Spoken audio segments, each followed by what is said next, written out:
Everyone, आप सभी कैसे हैं? उम्मीद है आप सभी अच्छे होंगे। आप सभी को नवरात्रि की बहुत बहुत शुभकामनाएं। माता रानी हम सभी पे अपनी ब्लेसिंग्स बरसाती रहे। तो फ्रेंड्स, जैसे ही हमारी सोल की जर्नी या फिर ट्विन फ्लेम की जर्नी स्टार्ट होती है तो हमारे सामने बहुत सारे वीडियोस आते हैं। हम मेडिटेशन सीखते हैं, टेक्निक सीखते हैं, बहुत कुछ सीखते हैं। लेकिन अगर आप ध्यान से नोटिस कीजिएगा तो सबसे पहले ये हमें खुद से जोड़ना सिखाती है। जो हमारे ट्विन फ्लेम आते हैं हमारी ज़िंदगी में, वो हमें खुद से ही जुड़ने के लिए आते हैं कि आप खुद को पहचानो, आप खुद को देखो कि आप क्या हो, आपकी पावर्स क्या है।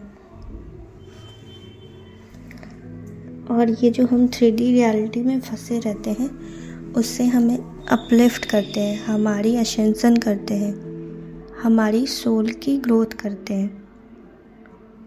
और हम बदले में क्या एक्सपेक्ट करते हैं कि वो हमसे बात करें, वो हमसे मिले, वो हमें रोमांस करें। पहले वो आपको खुद से जोड़ेंगे। पहले आप ये देखो कि आप कहाँ फंसे हुए हो। आप ये जो देख रहे हो 3D, वो रियल नहीं है, इससे भी आगे बहुत कुछ है। और हमारी सोल यहाँ से मुक्ति चाहती है। उसके लिए हमें सबसे पहले खुद से जुड़ना होगा। जो दूसरे लोगों से हम लोग डिटैचमेंट करनी पड़ेगी, तभी सीखेंगे। अब हमारे अंदर डिटैचमेंट कैसे आता है? जो हमारे नियरेस्ट डियरेस्ट मम्मी पापा, जो भी कहिए, फ्रेंड्स जो भी कहिए, वो सभी आपको ट्रिगर देते हैं, जिससे हमें बहुत डीपली हर्ट होता है। तभी आप उनसे अलग हो पाइएगा। अगर वो हमें ट्रिगर ना दें तब तो आप उनके साथ ही हमेशा रहिएगा, फंसे रहिएगा। ऐसे ही आपको दुख होगा, धीरे धीरे आपको पता चलेगा कि दुनिया में तो कोई भी मेरा नहीं है, कोई भी मुझे नहीं समझता है। यहीं से आपकी सोल की ग्रोथ स्टार्ट हो जाती है। आपको यही जानना है कि सबसे पहले आप खुद हो। अगर आपको कुछ चाहिए तो जो भी आपके डिमांड्स हैं, पैसे के, घर के, आपके ग्रोथ के, आपके डेली नीड्स के, उसके जो सोर्स होते हैं वो सिर्फ़ और सिर्फ डिवाइन होते हैं, कोई सेकंड पर्सन नहीं होता। अगर आपके मम्मी पापा आपको पसंद कर रहे हैं तो उनको भी तो डिवाइन से ही मिल रहा है ना। सभी को तो डिवाइन ने ही भेजा है ना इस धरती पे।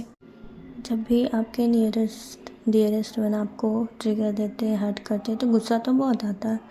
उस गुस्से को फील कीजिए, उस फीलिंग को, जो भी हेट्रेड, जो भी फीलिंग आ रही है उसको फील कीजिए और उसको पेपर पे लिख के बर्न कर दीजिए, ताकि आप उन सभी फीलिंग से मुक्त हो जाइए। और उन सभी को माफ़ करना बहुत ज़रूरी है। उन सभी को माफ़ कीजिए, उनसे गॉड कट कीजिए, या फिर खुद की गलती के लिए माफ़ी मांगिए उनसे। आप उन्हें माफ़ नहीं करेंगे तो अगले जन्म में आप वो सिचुएशन क्रिएट करेंगे और फिर उनको हर्ट करेंगे। तो इस तरीके से तो आप यहीं पे फंसे रह जाएंगे। अगर आप अपनी गलती के लिए माफ़ी नहीं मांगेंगे तो वो सेम सिचुएशन बार बार क्रिएट होते रहेगा और आप परेशान होते रहेंगे। इसलिए डिअटैच होना, सबसे माफ़ी मांगना, सबको माफ़ करना, गॉड कट करना बहुत ज़रूरी है मेरे फ्रेंड्स। ये पहला स्टेप होता है हमारी जर्नी के ग्रोथ का। जैसे आपके लाइफ में ट्रिगर आते रहे, उन सभी ट्रिगर्स को आप पहले नोट कर लीजिए, फिर उसको लिख करके या फिर मेडिटेशन में बैठ के अपने कॉन्शियस, सबकॉन्शियस, अनकॉन्शियस माइंड से रिलीज़ कीजिए। अगर आपको कुछ समझ में नहीं आ रहा है, कोई सिचुएशन आउट ऑफ कंट्रोल है, तो भगवान को इनवाइट कीजिए और उस सिचुएशन का चार्ज भगवान को दे दीजिए। और उन सभी ट्रॉमा, पैटर्न्स, बिलीफ से खुद को मुक्त कीजिए धीरे धीरे। वैसे ही आप अपनी जर्नी में धीरे धीरे आगे बढ़ते जाएंगी। फिर आपके लाइफ में जैसे जैसे आपकी वाइब्रेशन बढ़ेगी, तो न्यू टेक्निक्स, न्यू मेडिटेशंस आप सीखेंगे धीरे धीरे। मगर ये जो बेसिक है, डी अटैचमेंट प्रैक्टिस करना, अपना शैडो वर्क करना, ये फ्रेंड्स आपको हमेशा करना पड़ेगा। और लोगों से कभी भी एक्सपेक्टेशंस ना रखें। आप जो सोचते हैं कि सामने वाले ने मुझे प्यार नहीं किया, मुझे गिफ्ट नहीं दिया, तो क्या आपने कभी खुद को गिफ्ट दिया? क्या आप खुद से प्यार करते हैं? क्या आप खुद से कम्युनिकेट करते हैं? आपको जिस चीज़ का भी लैक फील होता है फ्रेंड्स, पहले आप वो चीज़ खुद में पूरा कीजिए।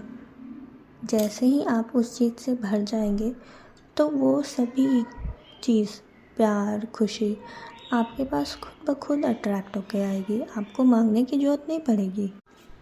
ऐसे ही हम धीरे धीरे सेल्फ लव सीखेंगे। खुद को प्यार कर पाएंगे तभी दूसरे से प्यार कर पाएंगे।